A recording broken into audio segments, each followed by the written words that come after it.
Hey, welcome everyone. This is Watch Complications. I'm Brian. Glad you could join me for this video. What I have for you today comes in a green box with gold lettering, but not a Rolex. It's a Feynman watch. It's been about a year since Feynman watches had their first Kickstarter campaign, which was the Feynman One, and that was about a year ago. Here is the review watch that got sent to me. I've actually got two of these today. Maybe I can get that in focus for you just for a second. This is the Eclipse, the blue model, and I have a One Eye Panda. In fact, the last one sold. So I have two of these to look at. Let me just mention before we get into the detail on these two, you're going to have a hard time choosing between the colors. There's no more pandas, haha, I get the last one. But there's the Eclipse, there's a new wine color, a beautiful shade of red. That is probably the one I would buy because I don't have any other. I have some other blue dial faces in my collection, but I don't have any reds. And then there's a beautiful, they call it olive green. It's more emeraldish though. They've got some interesting colorways. They got a classic that's sort of the opposite of the Panda. It's like a gray and then with a white. They've got some great options out there for you for the colorways on this. So take a look at those. So yeah, about a year ago, Feynman launched with their first Kickstarter campaign, the Feynman One, and it was a success. Made it over the goal line, and they just completed, now a year later, their second Kickstarter campaign, also just over the line and a success. They got funded, is the Feynman Cove. And I'll show a preview of that as well. But this is about taking a look at this watch that has just been updated to include some new colorways, and it's a hard choice. I can tell you that right now after having looked at two of the models. Now there's a lot of reviews out there for this watch because it's been around for a while, and I'm not necessarily always reviewing just like what's coming out now or what's new, but this is one that maybe you'll get to see two in the flesh and maybe make some informed decisions around that. So here comes another in-depth watch review of the Feynman One. Let's look and talk some watch. So I was just about to turn the cameras around, and then I had this thought. So I was thinking about Feynman, and the company is named after his son, Feynman, who was named after Richard Feynman, of course, the world-renowned scientist, and was at Caltech, and the whole Challenger stuff. Was the excellent, everyday person's kind of physicist. And I was thinking, well, how many hops is that? It's only 2 hops from me to Feynman, the 6 degrees of Kevin Bacon, and that's because long before I got into watches and before I got into my academic career, I was an engineer, and I worked for about 5 years, a little over 5 years, at a place called Wolfram Research, which was founded and is run by Stephen Wolfram, who was an academic at Caltech, and Feynman was his advisor. And so there was always lots of conversations around the office about different things, different interactions and stuff. I was interacted with Stephen quite a bit. I was a direct report for a certain amount of time there, a significant amount of time. And it was an interesting period in my life. But Feynman, 2 hops. Wolfram, Feynman. What's yours? All right, you all don't judge me. Just don't do it. You're guilty too. But here's the review sample I got of the Feynman One Eclipse. It really is a nice watch. I was unsure about 2 things. One being the crown at 4, and that it's a little bit of a larger crown compared to some of the others that I like or would prefer. And I wasn't sure about this thick lizard strap. Turns out I'm okay with the crown, and I love this strap. It is so comfortable, even though it's thick, it's robust. I really like it. But anyway, so the sample arrived in the watch pouch, I'll call it. It's like a deep olive green. It's really, really nice. Feynman Timekeepers. It had some bubble wrap for this sample copy. But this is what I arrived in. And you know what I did? I got one.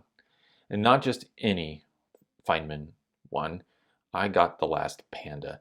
I liked this so much. I thought it would. It was such a great Kickstarter, successful. You see these popping up in all kinds of Facebook groups. It's just because it's unique, it's different. It's got a 3D perspective in terms of the dial design. But here I had to take a tangent. I've had enough watches going out to sort of make way and provide funds for other things and projects and builds and my grail. But I thought, you know what? I've had enough going out, and I've been doing okay lately, so I said this is one that I have to have. And I've already mentioned that, at these micro brands like Vario or Feynman Timekeepers in Singapore, these companies have their businesses functioning highly and together. It is so good to see these microbands in Singapore. The fact that I can get this watch in just like 2 days after ordering it, or that I can interact with the owners of these companies. So you know what? I bought it, and it was the last Panda they had in stock, and here we are. That gives me the opportunity not to just review the watch, even do a contrast and compare between two models. This gives me a chance to show you what the unboxing would look like whether you were to buy one of their new models of the Feynman One that's on their website, or the Cove that's coming very soon that people might be jumping on board and investing in right now in terms of pre-order. So let's take a look at what the box looks like in this. All right, so here we go. I didn't want to make you listen to me tearing the bubble wrap off. I'm going to move this other pouch out of the way, and got like a Rolex collar palette going on here, and nice box, outer box, not over the top either. Nice and simple. Feynman Timekeepers. This is new to me too. I have not seen this before. All I got was the pouch with the review sample. So this is new to me. And so first time I'm seeing an unboxing of one of these. Opening at the same time. Looks like we've got the purchase date, got the movement specifications here on this cardboard stock. It's kind of nice. It's different. Like this is new to me. I've not seen anything like this. I've seen other sort of cards. Marlowe does pretty good with this sort of stuff. It gives the specs. Looks like they've got their QA data here and signed by their person that's doing the QA. They've got the amplitude there. Can't wait to get this on the time grapher and actually compare it too. That's good they've got this in here. 2 seconds a day on the plus side. Yay. And that's a good ETA movement. And looks like we've got 308 amplitude. Yay. I'm tired of low amplitudes on watches. They've got the strap maker name and then the founder. This is cool, and their actual signatures. That's nifty. And they got the operation, strap care, warranty coverage, all that stuff. That's a cool little thing. Okay, let's turn this open. There's the green pouch wrapped in plastic to match. Let's click this open. Boom. This is so different. Wait a minute. You're not going to see this, but I'm going to smell this. Fresh leather. You would do it too, don't worry. All right, this is cool. All right, I'm going to put this over here. I'm going to keep that nice. Keep it nice. All right, watch roll. Really watch pouch, I guess I should say. You can tell this one from the other watch has been handled a little bit more. This one's got the nice crisp leather feel to it. Okay, let's pop this open. Like the other one. Can I smell this too? Yes. Fresh leather. Okay, and then looks like the watch is just freely placed in there. No bubble wrap on it per se. And this has shipped with, we've got this thick lizard strap. It's blue on this Eclipse One. On the Panda, the One Eye Panda, you can see there's protective covering here. This is on a brown. I actually got another strap coming for this too, that they said they would give me for doing the review, which is a cool perk. But this is an interesting combination that you have the white and black, kind of a silver white and black, with the Panda and this brown strap on it. It's just not what you would expect, I guess, which is, interesting. Let's peel this off of here. Get a better look at it. Oh yeah. Can't wait to get this Panda and the Eclipse on the macro view and sort of just the regular up close view. But this is the unboxing. Let's take the protector off the back. Simple shipping, like it. Not a lot of waste. Feynman One, YK01, Swiss movement. This back is really cool. It's unique. It's different.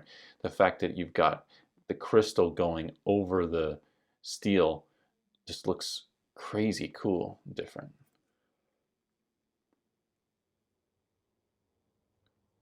Soak in the new watch visual. I'll take the smell. Yeah, I'm crazy. We're in quarantine. Give me a break. Let's look at this stuff.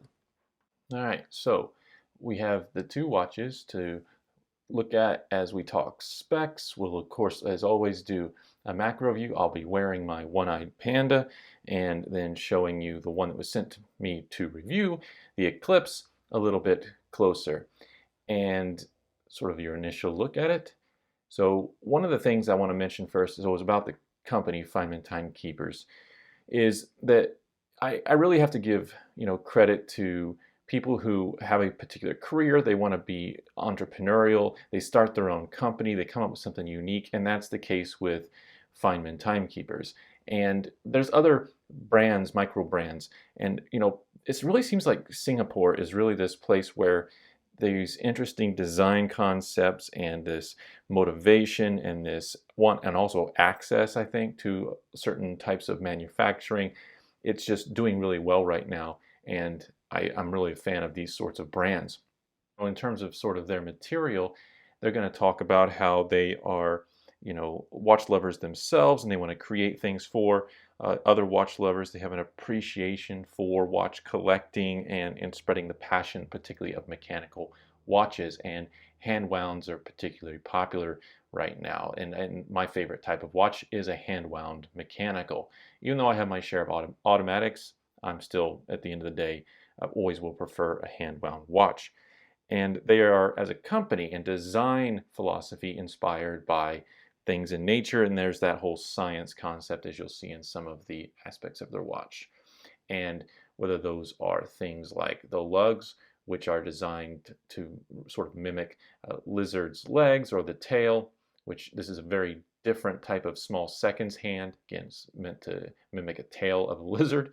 And you've got this offset ledge with the logo, which is very different. Of course, this small seconds is offset from center in a different way. You've got the circles that are all in proportion to each other. The honeycomb at the center of the dial, you can see there's this sort of circular pattern, arch pattern here on this side of the dial. It's just really thought out in terms of the design inspiration behind the watch, and that deserves some particular mention. So again, this watch has been around a while. I think the Kickstarter, if my memory serves me correctly, is like late 2018, early 2019 when that was all going down. This is a 39 diameter, just a hair over 39.2. Height is almost 13, 12.8 millimeters high. See, there's a little bit of a rise to the crystal. This is sapphire, AR coated, and same thing on the back. And I'll talk a little bit more about that in a second. But lug to lug, a comfortable 47. So wears reasonably well on most wrists, and our strap and lug width is 20 millimeters. The weight is just under 80 grams, coming in at 79.5. The water resistance on this, I hear, has been tested up to 100, but for documentation purposes, you could say 50. It is a dress style watch with a fairly standard crown. It's not screw down or anything, so 50 is a good safe bet for this sort of watch. So when you see Kickstarter watches and stuff nowadays, where a lot of companies are going to save a little bit of money, is on the movement. And now with ETA sort of going in-house within the Swatch group, your options with Swiss-made mechanical movements are really, Celita, and then you've got a lot of Japanese options, Miyota movements, Seiko sort of paths, and of course Chinese mechanical movements and clones. But this is an ETA. This was before all of that went down with ETA in the past year. So this is an ETA 7001. This is a top grade movement. They did not spare expense on choosing a good movement. Top grade, fully decorated. You can see the blued screws and the great finishing on the bridges and plates. At the time, particularly, this is a really great choice for a hand wound movement. It is a 3 Hertz movement, so 21.6 vibrations per hour and a 42-hour power reserve. So yeah, top grade. It's been regulated in 5 positions. Great quality control, both probably from ETA and in their own personal QC before they ship these out. You're going to be getting between plus and minus 4 seconds a day. So spot on timekeeping with this watch. Another thing that some of these companies will use to sort of set themselves apart when they're doing these Kickstarters and whatnot is little things that cost money but are worth that little extra attention to detail and effort. Things like signed crowns. You can see the F there. They've used a coin edge on this case, and they've also signed the buckle, which is a custom, unique design, not seen anything quite like this one before either. And so some nice little things about that. I mentioned that it's AR coded so that you can keep the reflection down a little bit. And one of the thing I'll mention, I'm not a native French speaker, and so it's actually a pretty hard word for a non-French speaker to say. The shape of these hands is called choy. It's like an XS, but it's really an F in terms of the English spelling, and so it's choy hands. And then we've got again, that little lizard tail. Some people are probably not going to like that design. It's brushed. These are polished, so the main hands per hour and minute are polished, and then the seconds is brushed. Again, a change in textures. You will see this much better up close in the macro view in a second. One of the things I've noticed about this watch is that it's been fairly popular across a wide spectrum in the watch collecting groups that I'm in or that I visit, whether it's sort of the people collecting more high-end watches or people that are after micro brands. This kind of pops up in all kinds of places.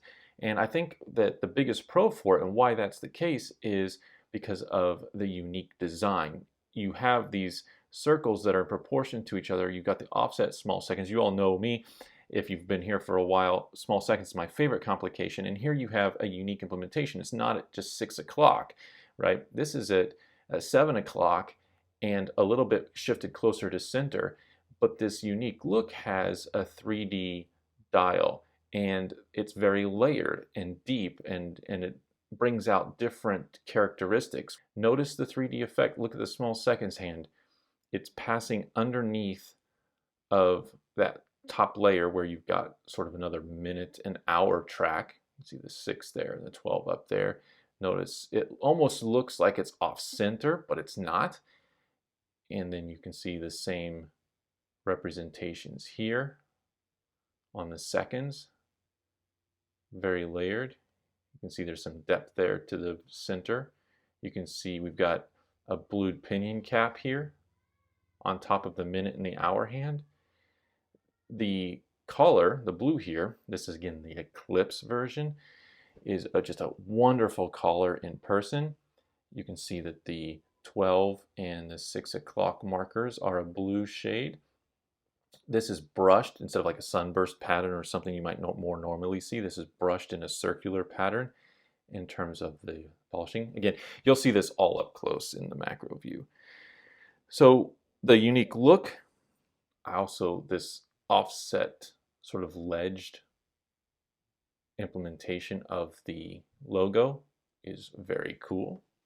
I'll give you what this one looks like. You can see some of the models have the logo, it's black with the etched in a lighter color, and then on some of the models it's the ledge is the silver. It's actually like a brushed or coated brass, I believe, and then you've got the black text versus black and white text this way. It's just kind of cool, and you've got to look at the different versions. I actually like this one better than the one I ended up buying in terms of I like the black on white better than the white on black. It's really silver color, but anyway, I digress. So the dial patterns, the tail-shaped seconds hand, those little things, the blued pinion cap, all that contributes to a great look. Then we have the movement quality. It was a great choice, particularly at the time. The issue now, I would think, is, okay, how easy in the future is it going to be to get parts and service for ETA now that they're not selling more broadly across, watch manufacturing? And so that's something to keep in mind, is that, it is an ETA. You can usually find replacement parts still, and you always have, the Celeta versions of these movements where you might be able to find parts, but that's something to think about. But it's a great movement, don't get me wrong. It's an excellent movement. The case is, again, unique. I wasn't sure how much. I usually don't like coined edges and fluted bezels and that sort of stuff, but I thought I'd give it a go. I think it's tolerable for me because of the contrast between the brushing and the polishing, and the tops of the lugs and the shapes are just unique enough that it, lets me be okay with this coined edge. Again, that's on purpose. That's part of their design philosophy for this watch. Of course, they've gone with a great sapphire crystal. I like that it's, raised a little bit, but also flat. On the back, though, check this out. It's actually curved up a little bit. And you'll notice the unique sort of screwed attachments for one, keeping the case back on, and then you can also see it in here in terms of keeping other aspects of the case and the movement together. It's really kind of a cool look. And they didn't go over the top on the writing on the back, right? Swiss movement, and this is a Feynman One, and that's really all you got to say. And you know, you get these case backs that are extremely elaborate. This one has got this pronounced where the crystal is extended beyond the movement, and which is different again for an exhibition case back, and not just heavy text everywhere. You know, let the watch do the talking, as it were, which is a great choice. Which is really what this whole watch is about. It's really like, let you tell the time, let the watch do the talking, right? So yeah, we're still on the pros list. The strap and the buckle. I was actually worried about this. I didn't think I was gonna like this thick lizard strap, but then I got the review piece and I was like, wow, that's like a lot more comfortable than I thought it was gonna be. It really grew on me really quick. And then I got my new one. This has been passed around and used, and you know, it's all broken in. The new one is not near as comfortable. And so, you know, this is sort of back to that old adage, you know, you got to get things broken in, and this strap will be nice and comfortable as well. I got another strap on the way that's a little bit different, but I love the buckle of the design. That just, if you get one of these, keep in mind that you're gonna have to spend some time. I was like bending and twisting on mine. I didn't start chewing it or anything, but a worn-in strap in this design and thickness is very comfortable, but that's going to take a little bit of time before you get there. In terms of service, my interactions with the company have been quick and satisfactory, very kind.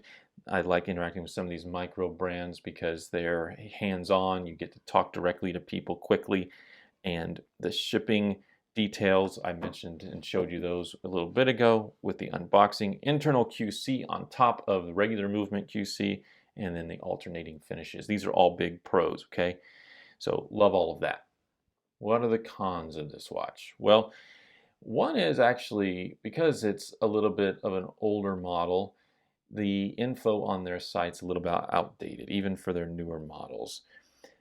So I wish they had more listed information on the specs on their website, but currently they don't. You have to go to like the old Kickstarter page, that sort of thing. Probably the biggest con for me is actually the winding motion on this, which is a little bit surprising. I've noticed that it's a little bit odd. The review sample was sent to me, and it was actually previously broken by another reviewer who must not have been very familiar with hand wounds or something, but you gotta be a little bit careful and delicate with them.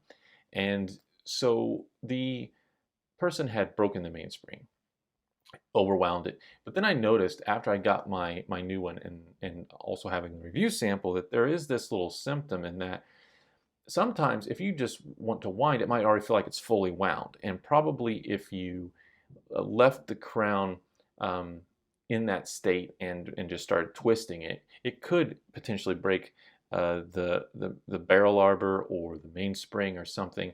And I noticed that sometimes you have to give a little extra nudge and push in and turn it, and you'll get that winding action that you're looking for.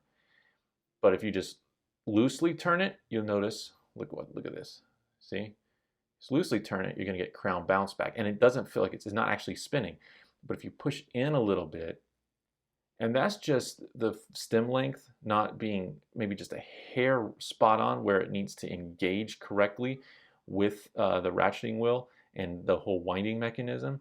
So keep that in mind. And I bet you that's what happened with this previously being broken, is it can be just a thoughtless thing. I'm going to loosely turn a crown and snap, and instead of a little bit of a nudge in and twist, and it works fine. So the winding action is a little bit odd. You got to be a little bit more familiar with hand wound movements and being familiar with the tensions that you're feeling with the keyless works and all of the winding in a hand wound movement. I love hand wounds. It's the majority of my watches, and so I'm used to those little subtle things. But a new watch collector, but someone who's just getting into watches, or someone that's buying a piece from a different company, may not know to watch for those little things. I already mentioned, in terms of the strap, the initial strap stiffness is a little bit of a con, but it'll get broken eventually. Or you know what, it's not that hard to change the footwear on a watch. It is a little bit tall, given that it is a hand wound movement. 12.8, so almost 13 millimeters. That's tall, given it's a thin ETA movement. I think you could have gone a little bit smaller on the case height, since it is a dress style watch. But you know what? Um, it's not bad. It's just I'd like it maybe just a hair shorter if it was, if I was designing it, but it is what it is. I mentioned the coin edge. Not a huge fan of it, but in this case, it fairly works fairly well. It also translates to the crown style. I was a little bit unsure. That's really the one big thing that held me back from like buying it for a while on my own was because of the crown at 4. It's a little bit big. I didn't so much mind the crown being at 4, and I figured, you know what, I'll get used to that. And here we are. I thought, I'll get used to that. And it's not bad. If it was at 3 o'clock, it might feel worse and bulky and poking into the back of the wrist a little bit. But 4 gets that big crown out of the way. That's a good thing. But again, it does kind of just stick out. So I think a little bit more of a shallow crown design might have been a good idea for this particular watch. Just my opinion, of course. And it's not something that kept me from eventually buying one of my own. And I really wanted to wait till I got the review sample to know if I could, if I was okay with it. And it turns out I was personally.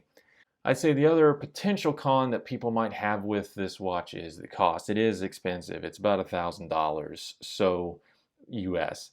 And so that's high. And yeah, you're getting a top grade ETA movement, but it is from, a relatively small, newish micro brand. And so you are taking a chance into a certain extent. And at that price point, I mean, it's high. And, you just can't overlook that fact. But, if you can catch a discount like the one I'm going to provide in my video, there's some others out there, get a 10% discount, something like that, then it's a little bit more, palatable.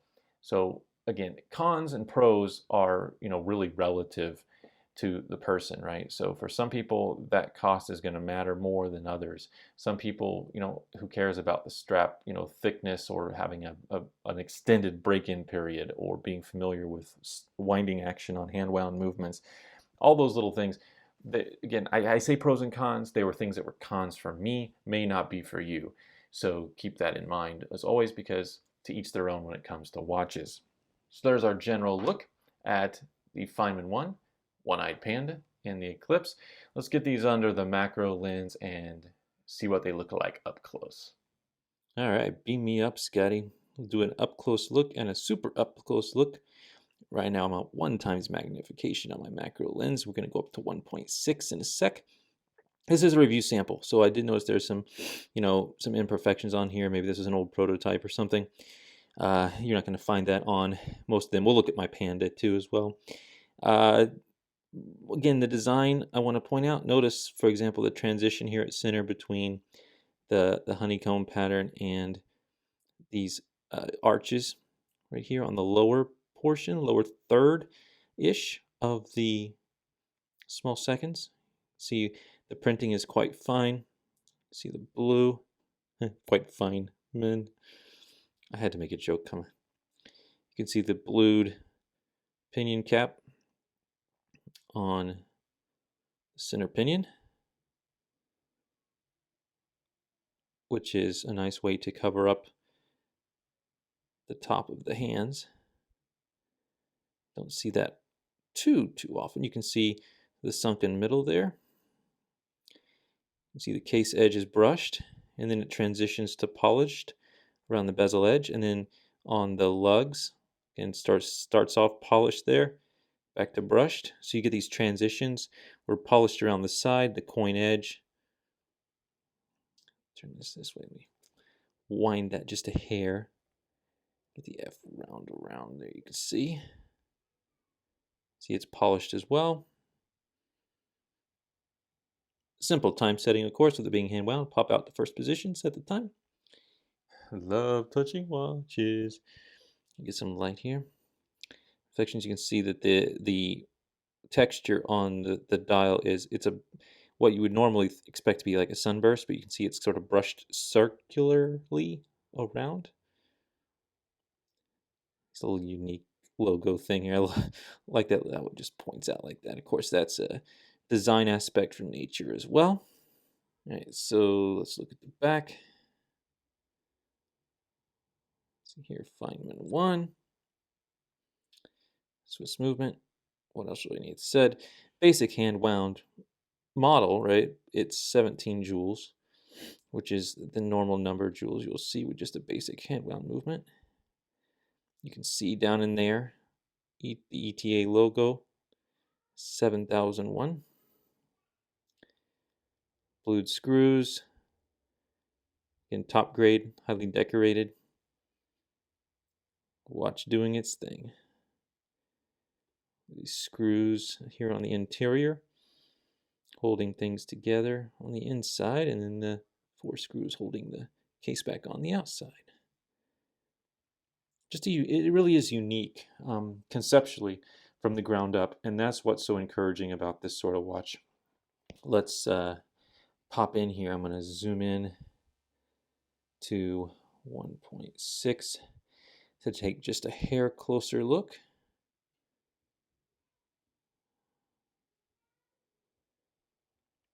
You can see there's something. I think what happened was whatever's on the inside of this on the logo was probably from the person who repaired the watch when it was broken by the previous reviewer.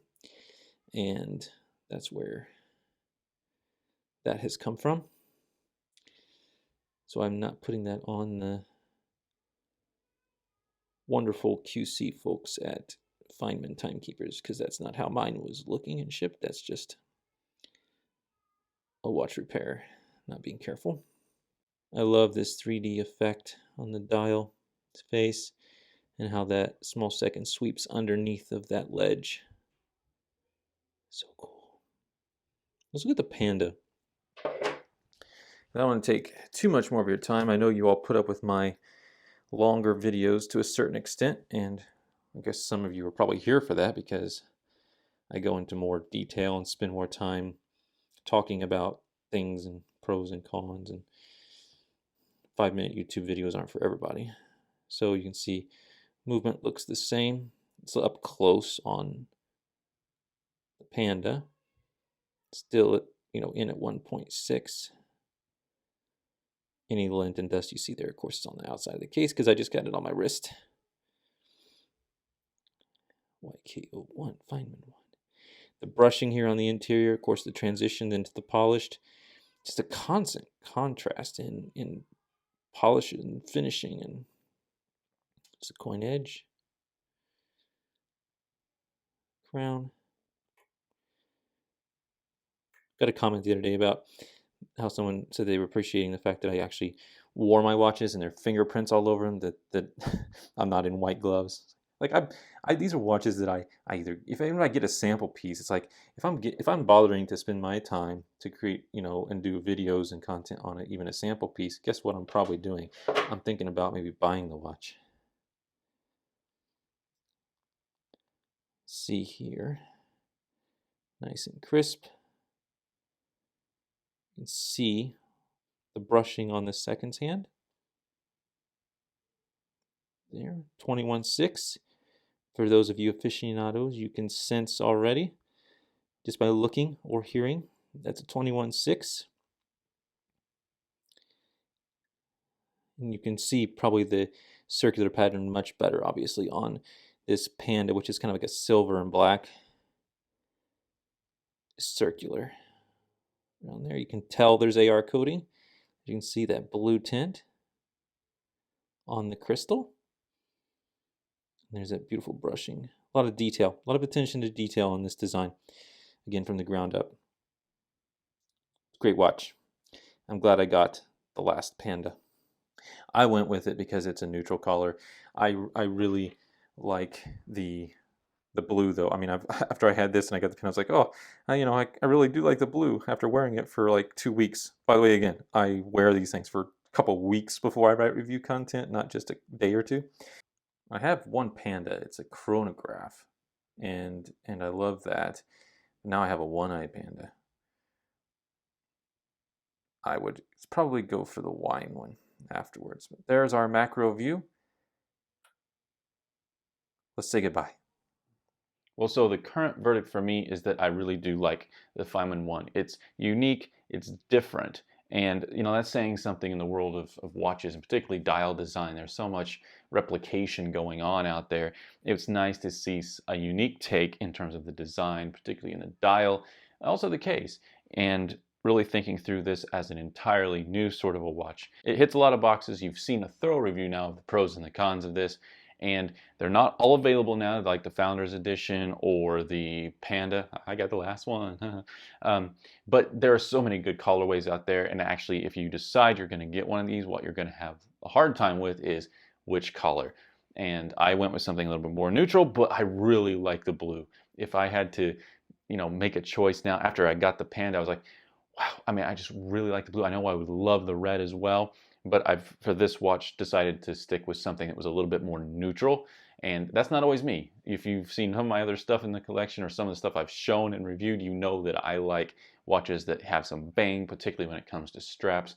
So this has got options for both subtle classic colors and also some bright stuff to sort of brighten your day. Thanks for coming around and watching the review. I am Brian. This is Watch Complications. Check out my website, watchcomplications.com. Follow me here, subscribe, ring the bell if you want updates, and check me out on Instagram at watch_complications. I am Brian, and out.